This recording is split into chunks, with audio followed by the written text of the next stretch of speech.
Now, friends, I'm going to share with you a profound truth that Abba taught me. So I'm going to repeat. I'm going to share with you a profound truth that Abba taught me. And this is the truth, taught to me by Abba. Money, money, money, money makes the world go round. Recognize it? Abba? Cabaret. Is it cabaret? Yeah. Wrong attribution. Okay, so the question that I have for you is a really interesting question. I don't know whether you've ever thought about it. Why did God design the world in such a way that you and I, and most of humanity, invest 70 to 80%, some of us 90%, some of us 100% of our time and energy in earning money? What's the divine purpose? What's the divine intent behind all this? And I'm hoping that as a result of our discussions this afternoon, we'll come out with some answers. But first, I just really want to put things in context for you as to why I'm talking to you about this subject and why this subject interests me. Now, I like to describe myself as the wealth rabbi. And let me explain the title, because many people, when I tell them, they say to me, "What do you do?" I say, "I'm a wealth rabbi." And they say to me, "Well, how do those two worlds go together? How can they fit? Isn't there a contradiction between those two terms?" So I want to share with you very quickly my life story in about 20 seconds, which is as you heard, for the last 30 years, I've made my living in the world of investments in the City of London. And that's been my professional track. But at the same time, the great love of my life has been adult Jewish education, the world of Jewish learning. So that's where, if you will, my heart lies. Now, I'm age 50 now, and bang on schedule, about 4 years ago, I had my midlife crisis. And what was my midlife crisis about? My midlife crisis was that I felt that I was suffering from schizophrenia. In other words, when I was in the office, in money-making mode, I thought and I spoke, and my whole way of being was entirely different to the way I spoke, to the way I thought, to my way of being when I was teaching Torah. It's like two separate personalities. It was almost like Jekyll and Hyde. I felt there was a disconnect. I felt that I was seeing the world through two entirely different sets of spectacles. And this was really, if you will, the crux of my midlife crisis. I felt this disconnect. And how could I put these two seemingly disparate strands of my life together? How could I connect them? How could I integrate them? And for me, you know, some people have a midlife crisis and they go and buy themselves a sports car. Some people may choose to move on to a second partner. My midlife crisis discovery was I discovered Hasidus. I never knew anything about Hasidus. I came from the Lithuanian tradition. I was educated in Gateshead. I was educated in Lakewood. I was brought up on Rambam. I thought Hasidus, Kabbalah, it's mumbo jumbo. But Hasidus gave me the tools to integrate wealth with rabbi. To start wearing, and I've now started actually wearing, bifocals. So I can see the world with a combined set of spectacles. And in the last few months, as I joke with my friends, I've actually decided to come out. And I call myself the wealth rabbi. Before, when I was in the office, I was Mr. Saul Djanogly or Saul Djanogly. I never referred to myself as a rabbi. When I was in Beis HaMedrash, I was a rabbi. I never referred to the fact that I'm engaged in the world of money making, the world of investments. So I decided to come out as wealth rabbi. And what I want to share with you this afternoon is a perspective of really, I see it now as my personal mission to bring truth and values to the world of wealth. So we're going to be talking about God. We're going to be talking about money. We're going to be talking about power, because as I say, maybe in my life, I was actually in the office worshipping money. In Beis HaMedrash, I was worshipping God, and I saw these as two very different strands, as two different sources of power. Okay, so I want to talk to you a little about the Stop Wall Street phenomenon, which you're all aware. What's really interesting is, you know where all this started? It started in Tel Aviv. It's a massive protest movement in Tel Aviv around social inequality and concentration of wealth and people not being able to afford apartments. And then that kind of snowballed around the world. So you've had it at Wall Street, we've had it in London. So what's this all about? We're going to be exploring the authentically Jewish view of money and the world of money. Okay, so my question to you sitting here is, are you believers? Are you believers? Now, if I had an audience of atheists sitting here, which is, it's unlikely that I'd have 100% atheist sitting at a National Jewish retreat. But if I did, I would say to them, you're all believers. Because the question is, are you believers? Believers in what? Everybody. Well, what is Torah? Torah is a belief system. Okay, what is money? What's this? You see it? It's a $20 bill. I'm going to ask you a question. What's this $20 bill worth? What's it worth? $20 divided by the price level. The answer is, this piece of paper is worth nothing. You can't do anything with it. It doesn't even make a good tissue for blowing my nose. What is it?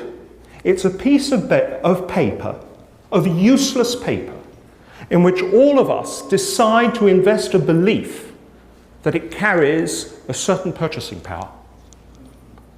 But money is also a belief system. Can you see? And what's really interesting, as I said, all the atheists in the room would have to say they all believe in this. If I went into their wallet and took all the $20 bills out of their wallet and said, well, you don't believe, you're not believers, they'd have some things to say to me. But it's only worth nothing if it can't purchase another commodity. Yes, but it's because we all agree. The power of money lies in the fact that we, a society, all agree to believe in this particular store of value, this piece of paper. Okay? So if I suddenly produced a pink piece of paper, which was identical, and said, I want you to believe in my currency system, I'm going to start issuing dollars. Rabbi Saul Djanogly is going to start issuing dollars. People wouldn't believe in them. It's sustained by belief. Now, isn't that interesting?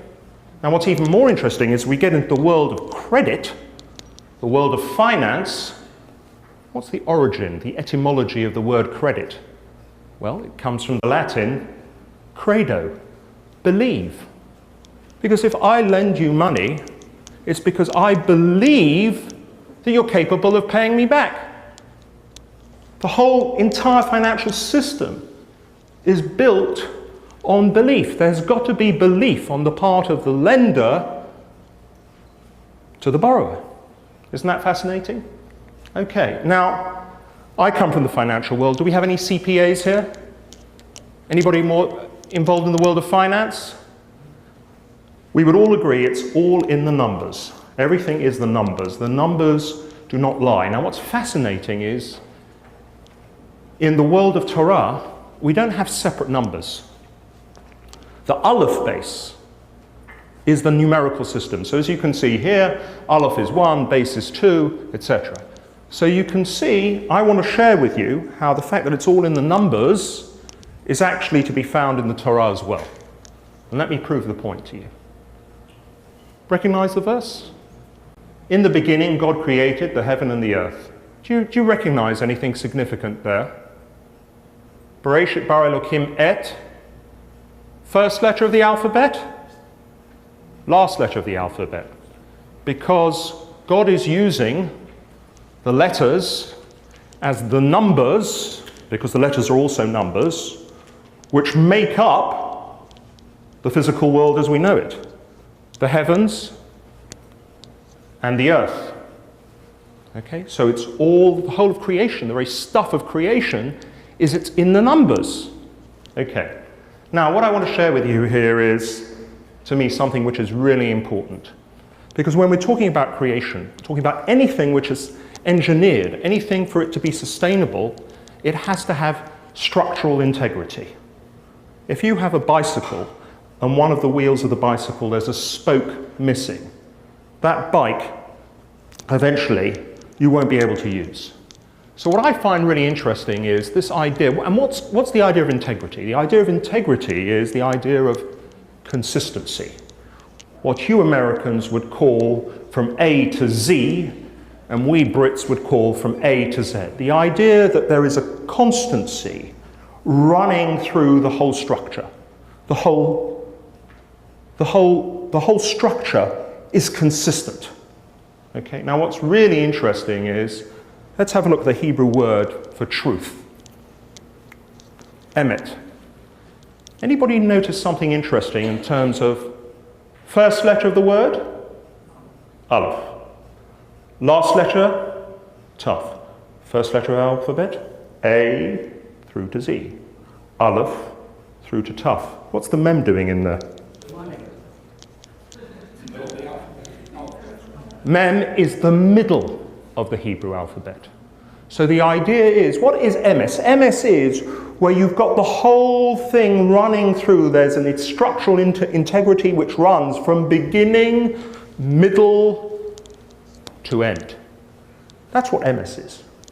Now what I find really interesting, and we know our rabbis teach us, they say, what is the seal of God? We were talking that God used the Aleph base to create the world.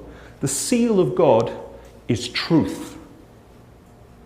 Now what's fascinating about truth is, let's break down the constituent parts of the word truth. We've got an Aleph, okay? We've got a Mem, and then we've got a Tav. My question to you is, what happens when you remove the Aleph?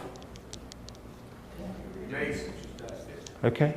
When you take Aleph, now Aleph stands for number one. Who is one?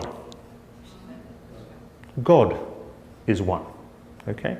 When you take God out of the equation from truth, you no longer have truth. What you have is mace. You have death. So ladies and gentlemen, when we look at what's been happening in the financial markets, if we look at HSBC, money laundering, we look at Barclays, LIBOR, manipulation, we look at the collapse of MF Global, we look at Lehman's, we go back to Enron.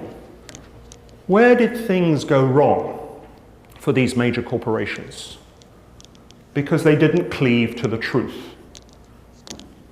Because there was a corruption of their integrity. And what happens when you have integrity removed from the equation?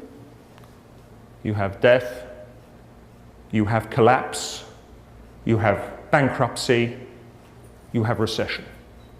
So isn't it fascinating how we see that in the world of money and finance, the same lessons, we're learning these lessons are being taught to us about the importance.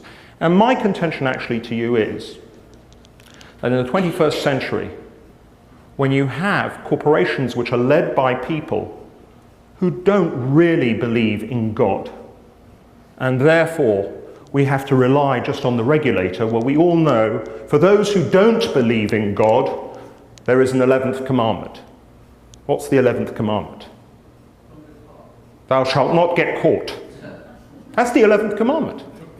But if you believe in God, even if you can't get caught, and the odds are that you will one day, if you believe in God, if you like, I say Aleph stands for accountability, because you know you're accountable to him upstairs. So if we take faith out of business, and people no longer behave with integrity, and people no longer behave, remember, in the old-fashioned way that people used to sign off business letters, yours faithfully. When you take the faith out of yours faithfully, we're heading maybe for mace in the business sense. Okay? So let's move on Because what I want to talk to you about a little bit, share a few thoughts about, is Judaism anti-capitalist? Okay, those in favour. All those in favour who say that Judaism is manifestly and blatantly anti-capitalist, please raise your hands. Not a single vote in the House. Okay. All those against, all those who think that Judaism is pro-capitalist. Okay, we've got quite a few people here that think that Judaism is pro-capitalist. I'm going to take the vote at the end of the session and see where you're holding in terms of your thinking. Okay. What I want to talk about is really the notion of the self. I spoke to you about my midlife crisis. Who was I? What did I really worship? What did I really believe in? Did I believe in money? Did I believe in God? Could the two be squared? Well, this is really critical. How do we define ourselves as individuals? And in our society, in my industry, we talk about HNWs. Anybody know what an HNW is? High net worth individual. In my business, where we're investment advisors, we all want to meet with HNWs, high net worth individuals. Now, have you ever heard of somebody who is an LNW? That's a low net worth individual. And I've even come across people who are NNWs, which is negative net worth individuals. Okay? We're not interested in them. Now, I think this phrase, high net worth individual, or its common parlance, what's he worth? I think it's reprehensible. I think it's a disgusting phrase. How can we define an individual, a human being, their worth? What's he worth? By their bank account, or by their P&L, or what their net asset position is. Is that the sum total of a human being? Their money? But this is the way that we think, and we absorb it. So I want to share with you an interesting, to me, going back to the Hebrew language, Lashon HaKodesh, the Holy Tongue, and the significance of what it has to teach us. I always like to ask people this question. How do you say, I have, in Hebrew? No. How do you say, I have, in Hebrew? Yeshli? How do I say, I have, in Hebrew? I still haven't heard an answer. Do you get where I'm coming from? Do you understand where I'm coming from? What does Yeshli mean? Translate literally. Is that the same as I have? There is no... Sorry, can you speak up? There is no word for have in Hebrew. It just doesn't exist. The concept of have, for a human being able to stand up and say, I have, just does not exist in the whole mental space of the Hebrew language. Do you get the difference between yeshli, there is to me, and I have? There is to me means it's been assigned externally to me. There is, and it's been given to me. But I have, as I say, it's just chaza treif. It's chaza, don't even go there, don't even think it. It's so treif, this whole notion of I have, this whole notion of control, this whole notion of mastery is so treif that there isn't even a word for it in the Hebrew language. Okay, well, yes, here we have a paragon of this kind of way of thinking. Okay? I am what I have. As I say in Hebrew, you can't even make that sentence. You can't make that statement. So I'm just showing you how we have to we have to redefine ourselves. It can't be by what I have. Okay, now, there are other means of measuring our success. It's not only about monetary power, it could be about physical fitness, sporting ability. We've now got an event going on in London, which I've managed to escape, which is all about celebrating physical power, physical prowess and fitness. Okay? Now, for the ladies, I'm aware of the incredible pressure in our world for women to look beautiful, for women to look attractive. I don't need to tell you how enormous the cosmetic surgery industry is in this country, that people are prepared to put themselves under the knife to change the way the good Lord made them in order to look more attractive, in the whole cosmetics industry and the whole fashion industry, because I am what I look like, okay? Now there's other ways of defining I am my body, in effect. There are other ways of defining ourselves. We can define ourselves by our knowledge or by our wisdom. Now that may be a little more attractive, okay? Got Stephen Hawkins here. I am my intellect. Cogito ergo sum. I think, therefore I am. What's interesting is all these different ways of defining ourselves, our self-definition, are all regarded by Yahadut, as all regarded by the Torah as unacceptable. So the question I have for you is, I really just want, sitting here in the audience today, is just ask yourself in your life, what's most important to you? Is it about chokhmah? Is it about, do you pride yourself on your knowledge and wisdom? Is it about your physical fitness or your beauty? Is it about your wealth? Okay? How do you define your success, your importance as a human being?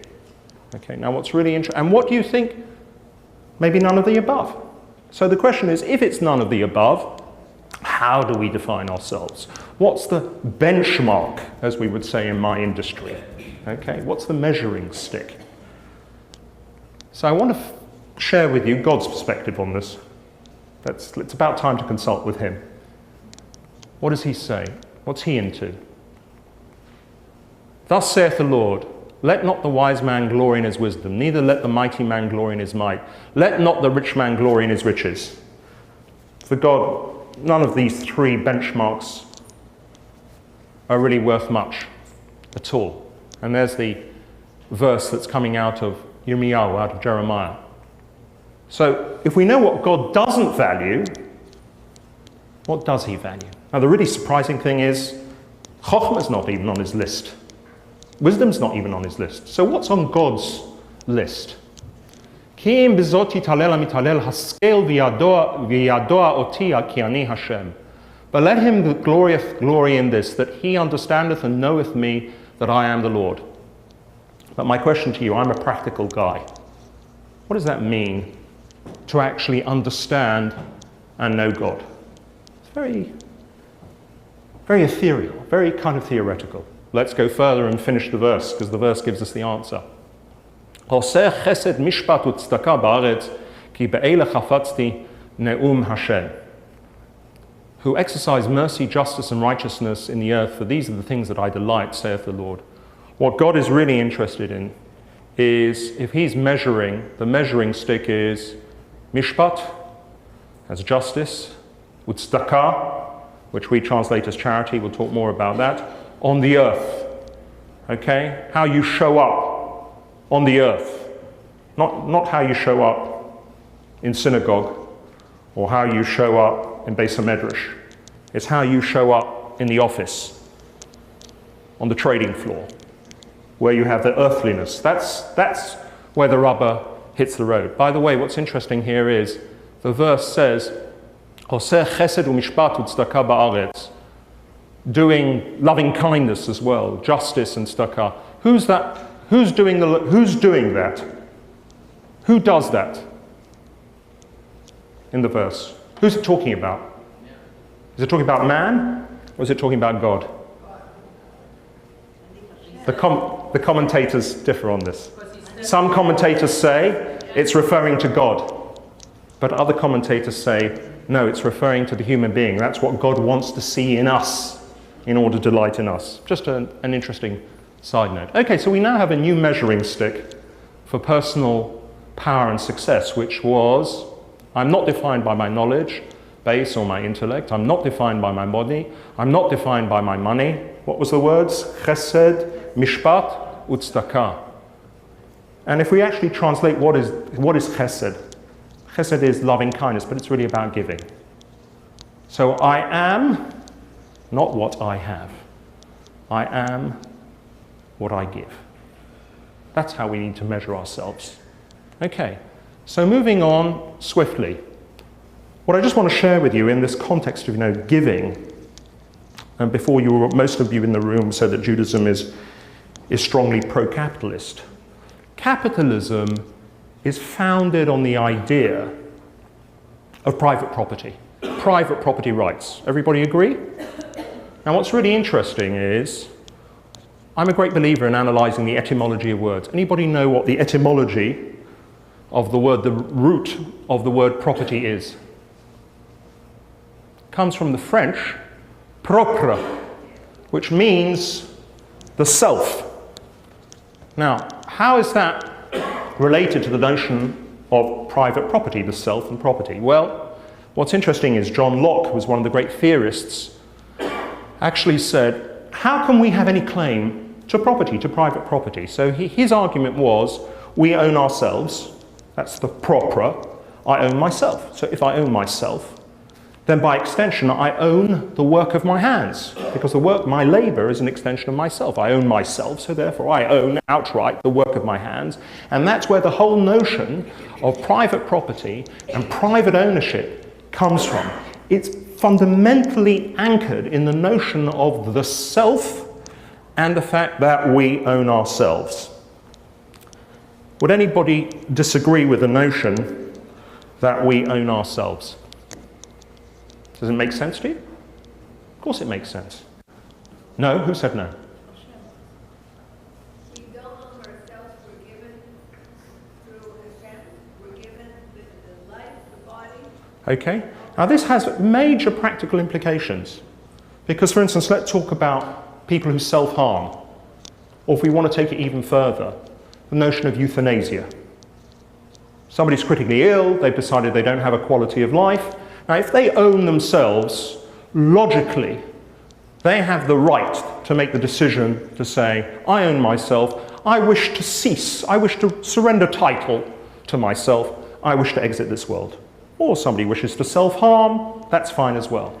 But what we actually see is, in Jewish law, there's no notion of owning ourselves. If a person wants to self-harm, or they're inclined to go down the road of euthanasia, well, you can see here, the Radvaz says the person can't self-harm because he doesn't own his body.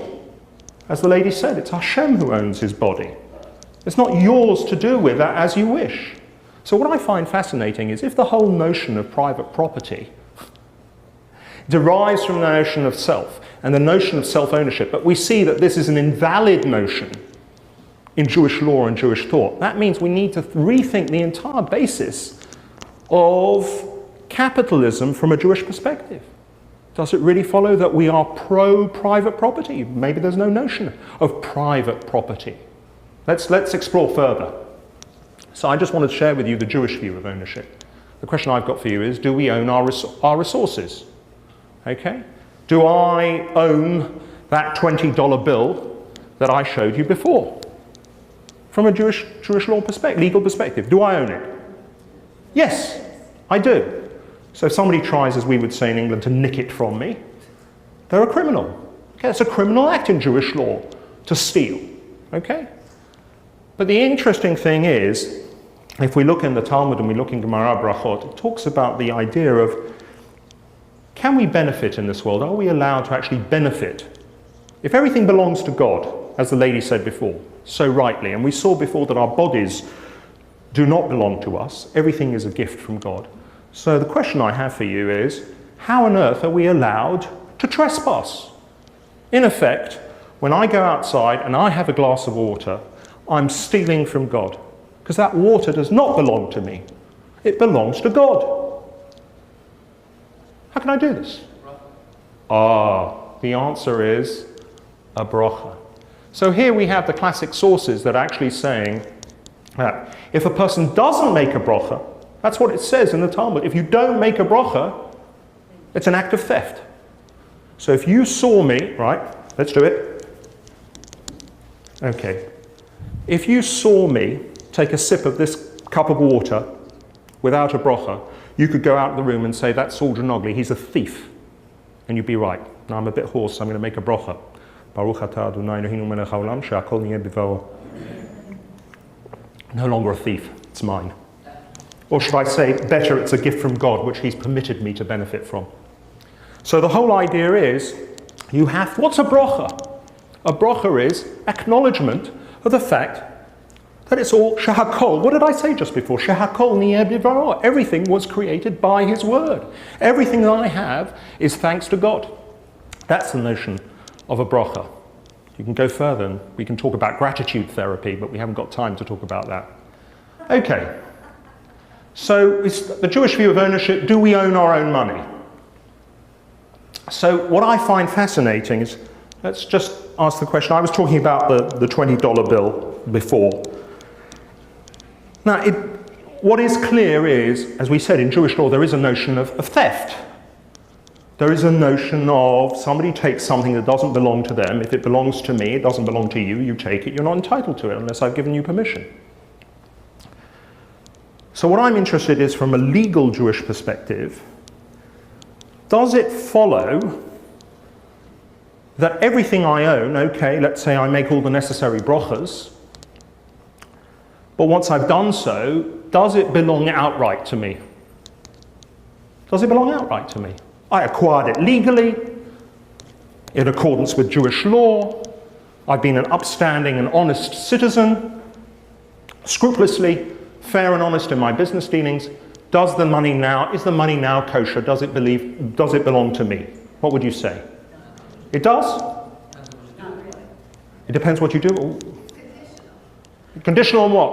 It's conditional that when you get it, you're supposed to consider that part of it is supposed to go towards tzedakah. Okay, but that's at my discretion, isn't it? Yes, if you earned it legally and paid it to yours. Okay, I'm going to show you that, sir, your money isn't yours. My money isn't mine. I'll prove it to you. Let me show you from Jewish law. What's the halacha if somebody refuses to give tzedakah? What's the halacha? Does anybody know what the halacha is? Let me share with you the halacha. When a person does not want to give charity, that's number one, doesn't want to give a cent, or he wants to give less than what is appropriate for him. And by the way, the way that Jewish communities used to do this, they actually used to assess people. You know, like today you have an income tax assessment. The Jewish community would organize a tzedakah assessment. So if they thought that you were good for $20,000 a year and you were only giving $19,000, what would the Bet Din do? They'd send in the bailiffs. If a person gives less than what is appropriate for him, the court should compel him and give him stripes for rebellious conduct, lashes, bend over, until he gives the amount it was estimated that he should give. To me, that proves the money doesn't belong to me, it doesn't belong to you. Because the proof is that Bet Din, the community... Only the money. Correct. Not all the money. Correct. But the fact that they can access, okay, so I've got a wad of bills, so it doesn't matter which wad of bills, the wad of bills at the top or at the bottom, but at the money that's supposed to be given to tzedakah, they have to give. So that proves to me the money doesn't belong to me. Now, you're right. God's very understanding, because he says you only have to give me between 10 and 20%. The rest of the 80% you can keep. It's very generous of him. I say that tongue-in-cheek, but I'm serious about it. You said between 10 and 20%? Between 10 and 20%. The halacha is midat beinonit. The average that is expected of a Jew is to give 10% of their net income. It's halakha as well when you have capital coming in as well. But You are not allowed to give more than 20%. that between 10 and 20%. There are occasions, we haven't got time to go into this, where even more than 20% might be appropriate. But the point that I'm making, you get the point that I'm making to you, that our money isn't ours. The fact is, because Bet Din can come in and take it when we're not behaving appropriately. Yes? I'm curious when you say net. I haven't got time to go in the halachot. Please ask me later. Ask your local Orthodox rabbi. Okay. So what happens? We take possession of his property when he's present and expropriate the amount that is appropriate for him to give. And look, everybody runs around like a Meshuggah or an Erev Shabbos, as we know, but we even send the bailiffs in, even on Friday. Okay? So I rest my case in terms of the Jewish view of ownership. Up there, conditional gift. Conditional upon you distributing tzedakah as you should, the correct percentage. Okay, so what is tzedakah? It's commonly translated as charity, which is a complete mistranslation. What is the etymology of the word charity? Well, the idea of charity is, we would all agree, is voluntary, isn't it? It's discretionary. And it's interesting, it comes from the, again, going to the derivation of words, it comes from the French or from the Latin carus, meaning heart. It's a function of sentimentality. Okay, we give to cancer research because we're moved by cancer research. We give, in my country, we have the Royal Society for the Prevention of Cruelty to Animals. Please note that it's royal, whereas we only have the National Society of Prevention of Cruelty to Children. Because for we Brits, we have our priorities in the right place. Okay? So, what's tzedakah? Tzedakah comes from the root tzedek. Tzedek doesn't mean charity. What does it mean? It's justice. This is the way it's got to be. It's got, as we saw, it's got nothing to do with your feelings, with your sentimentality. If you woke up on the wrong side of bed and you didn't feel like giving the tzedakah or giving the correct amount, tough. Okay, so it's about mishpat u'tzedakah. So the model that I want to suggest to you is one which is radically, but at the same time subtly different to traditional capitalism.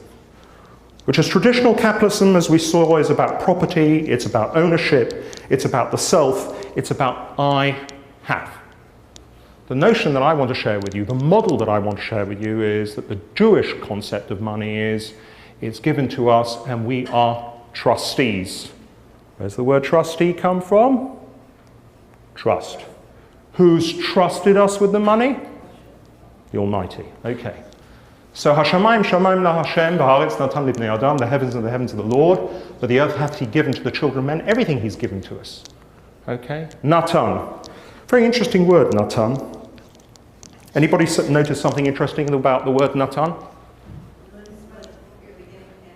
It's what we call a palindrome. It's a word where you spell it frontwards or backwards.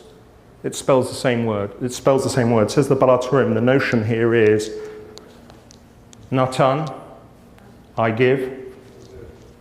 Natan, it comes back to me. The good Lord's taking care of us. That's how the world works. By giving, but not giving in order to receive, giving in order to give. We can be sure that we will, in fact, get back. So everything we have is a gift from God. We're here as trustees to do his work. The final question that I want to share with you in our last 5 minutes is, okay, Djanogly is saying, be a giver. Just give everything. Be a giver in life. Don't be a taker. So how does that translate into business? I mean, we know that business is about give and take. It's not about take and give. Well, where's the profit motive in here? So here I want to share with you the notion of adding value, value added. You see, most people, hang on a second. Most people go into business and the first question they ask themselves is, how much money can I make out of this particular idea? That's the wrong way of thinking it in Jewish terms. The question that you should be asking yourself is, how much value can I add for my customers through providing this service or product? First, deliver the value, and then money will follow value. That's the way it works. Create value, people are happy to pay for value. People are happy as long as they've received to pay value. So, this is just coming from a standard business text, that the way to success is basically through focusing on how can I add value. The money will follow. Now what's interesting, as I say, money follows value, I call this the reverse profit motive. In other words, the way an authentic Jew goes about creating a business or providing a service or providing a product is to say, how can I create extra value for my customer or client such that they earn a profit out of the transaction? In other words, I am giving more value than I am taking. And the way you work out your profit motive or your profit margin is very simple. The number needs to be the number that gives you the lifestyle that you need in order to take care of your family, fulfill your communal responsibilities, etc., etc. That's the way a Jewish business, an authentic business which is conducted according to true Torah lines, is conducted. So I call it altruistic business. Now what's interesting, we were talking about, in English, business is called give and take. In Hebrew, it's a strange phrase. Okay, usually it's called mekach umemkar, okay, which is taking and selling, or buying and selling. But the sages refer to it as masa umatan. What does masa mean? What does masa mean? Noseh means to lift. Okay? Lifting and giving. That's business. It's about lifting and giving.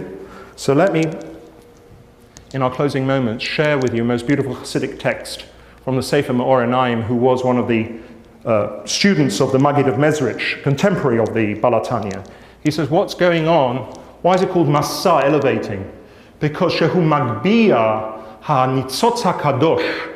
What you're doing in business is you're elevating the holy spark, mimakom nefilato, from the place that it fell down. In this particular product, what I'm doing by behaving in an ethical fashion, by behaving as we saw before in an authentic Torah fashion, and I sell my bottled water to the person. I'm elevating the divine sparks that are to be found in the water, shehu lashon masa, I'm elevating. Umatan, what's the giving? Who am I giving to? Not only am I giving to my customer and to my client that added value, I'm also returning the gift to God. God, thank you for giving me the water, which I've been able to bottle and to now sell at a profit which sustains me and my family. And in so doing, I'm elevating the sparks and I'm giving them back to you. That's why it's called Masel Matan. God gives and we give back to him in this way. Okay, so God, money and power. Conclusions. I am, my power is what I give. Everything I have is a gift from God. I am here as a trustee to do his work. My focus in business needs to be about giving. Yes, I'm going to charge, but my focus is on adding value for my clients and charging a reasonable level for myself.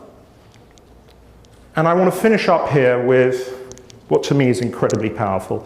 Anybody recognize here what's going on?